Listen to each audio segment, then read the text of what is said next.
Assalamualaikum warahmatullahi wabarakatuh.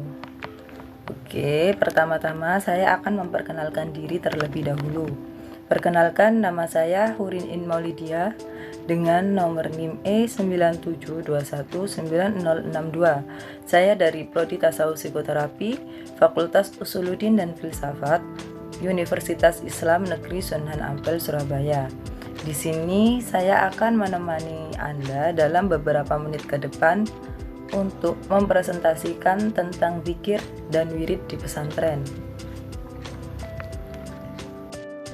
Zikir dan wirid di pesantren. Di sini saya akan menjelaskan 3 topik pembahasan. Yang pertama, pengertian zikir dan wirid. Yang kedua, keutamaan zikir dan wirid. Dan yang ketiga adalah zikir dan wirid di Pondok Pesantren As-Salafi Al-Fitrah Surabaya. Baik, kita akan memasuki bab yang pertama, yaitu pengertian zikir. Zikir sendiri itu berasal dari bahasa Arab dzakaroh, yang artinya itu mengingat atau bisa menyebut, menjaga, dan lain sebagainya. Oleh sebab itu, zikir itu dapat diartikan mensucikan dan mengagungkan, juga dapat diartikan menyebut dan mengucapkan nama Allah atau menjaga dalam ingatan. Secara terminologi, zikir merupakan ucapan-ucapan yang membasahi lidah yang berisi pujian kepada Allah SWT.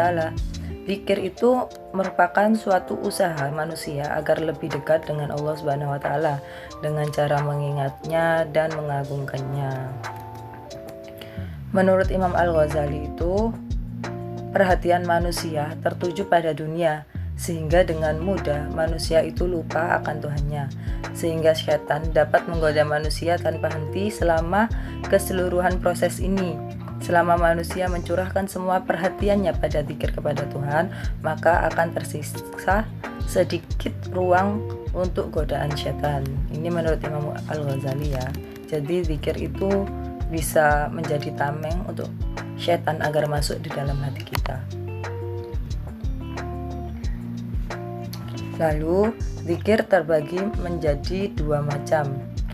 Yang pertama, zikir bilisan, yaitu zikir yang dilakukan dengan cara diucapkan sejumlah lafal yang dapat menggerakkan hati untuk mengingat kepada Allah Subhanahu wa taala. Zikir seperti ini itu biasanya dilakukan dalam saat-saat tertentu dan di tempat tertentu pula, seperti zikir di dalam masjid setelah melaksanakan sholat wajib dan sebagainya. Lalu yang kedua, zikir biqalb. Zikir biqalb yaitu zikir yang dilakukan dalam hati dengan cara menjaga hati agar selalu mengingat Allah Subhanahu wa taala. Zikir ini biasanya dikerjakan di mana saja dan kapan saja. Tidak ada batasan ruang dan waktu. Pelaku sufi lebih mengistimewakan zikir biqalb sebab pengaplikasiannya yang hakiki. Sedangkan menurut Ibnu Athaillah, beliau membagi zikir atas 3 bagian. Yang pertama, zikir jali, yaitu mengingat Allah melalui lisan dengan mengucapkan kata-kata yang berisi pujian, rasa syukur, doa kepada Allah Subhanahu wa taala dengan suara yang jelas untuk menuntun gerak hati. Awalnya zikir ini diucapkan secara lisan, mungkin tanpa dibarengi ingatan hati. Jadi hanya lisannya saja ya. Hal ini biasanya dilakukan oleh orang awam. Hal ini tersebut dimaksudkan untuk mendorong agar hati dapat hadir menyertai ucapan lisan. Jadi zikir bilisan ini biasanya dilakukan oleh orang-orang awam yang mana dengan tujuan ketika lisan mengucapkan zikir, hatinya itu dapat tergerak begitu. Lalu yang kedua, zikir khafi. Zikir khafi merupakan zikir yang dilakukan secara khusyuk oleh ingatan hati, baik disertai zikir lisan maupun tidak. Orang yang senantiasa melakukan zikir ini akan terasa dalam hatinya memiliki hubungan dengan Allah. Lalu yang ketiga, zikir hakiki. Zikir ini zikir yang digunakan oleh seluruh jiwa dan raga, lahiriah dan batiniah, kapanpun dan dimanapun, dengan memelihara seluruh jiwa raga dari segala larangan Allah Subhanahu wa Ta'ala. Jadi mengerjakan apa yang diperintahkan dan menjauhi apa yang dilarang. Dan seperti yang dikatakan oleh Imam Al-Ghazali, bahwa zikir itu dapat membuat seseorang agar seseorang itu memiliki tameng ketika setan merayu di dalam hatinya. Imam Hawari memiliki anjuran zikir lisan, di mana sebagai berikut. Yang pertama, bacaan tasbih Subhanallah yang bermakna Maha Suci Allah. Yang kedua, membaca tahmid Alhamdulillah yang berarti segala puji bagi Allah. Yang ketiga, membaca tahlil La ilaha illallah yang memiliki arti tiada Tuhan selain Allah. Membaca takbir Allahu Akbar yang mempunyai arti Allah Maha Besar. Membaca hauqalah La haula wala quwata illa billah yang berarti tidak ada daya dan upaya dan kekuatan kecuali kepada Allah Subhanahu wa Ta'ala.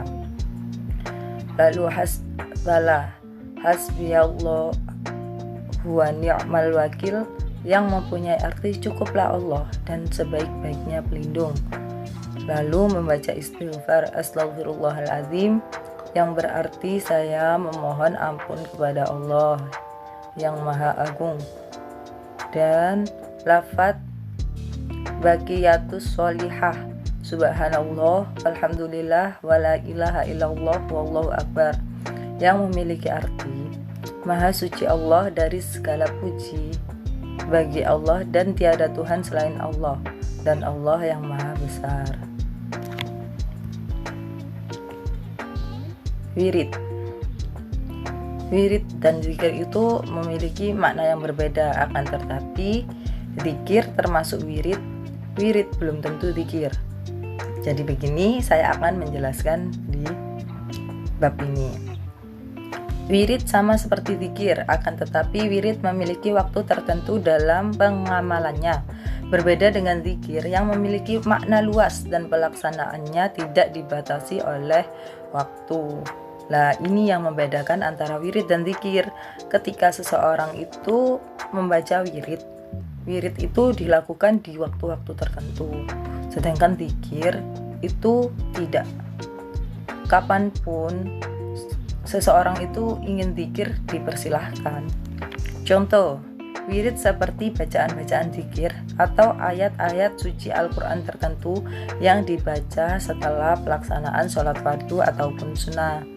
Atau bisa juga wirid itu bacaan-bacaan tertentu yang dibaca di hari-hari tertentu atau sebagainya. Itu yang membedakan antara wirid dan zikir.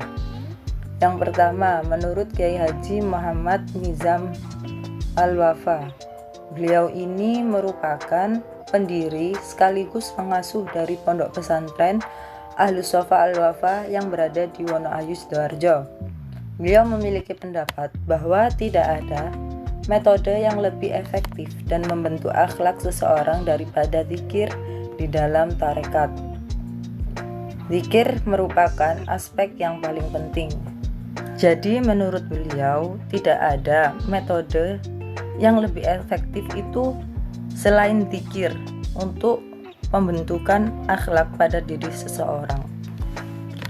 Pendapat Kiai Haji Muhammad Nizam As-Sofa tersebut dikuatkan dengan pandangan khalifahnya, yaitu Ustadz Abdul Wahab. Ustadz Abdul Wahab berpendapat zikir itu menempati posisi yang sangat penting dalam mendekatkan diri kepada Allah. Ketika seorang hamba itu sudah dekat dengan Khalik, ketika seorang hamba itu selalu berzikir dan ingat kepada Allah, maka mustahil hamba yang sering berzikir tersebut berani melakukan perilaku yang buruk. Jadi seperti itu alasannya. Ketika orang itu selalu terus-menerus zikir kepada Allah dan merasa dirinya dekat dengan Allah, mustahil bagi orang tersebut untuk bermaksiat atau melanggar perintah-perintah Allah.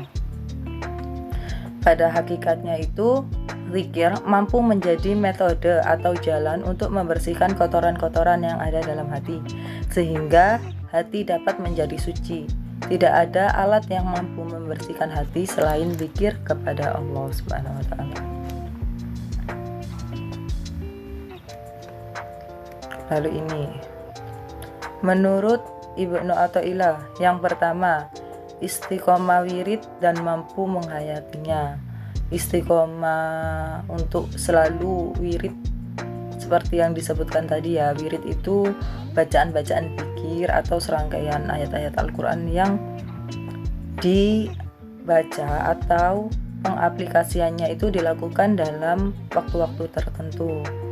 Dia mampu istiqomah wirid dan mampu untuk menghayatinya. Itu akan menghasilkan warid.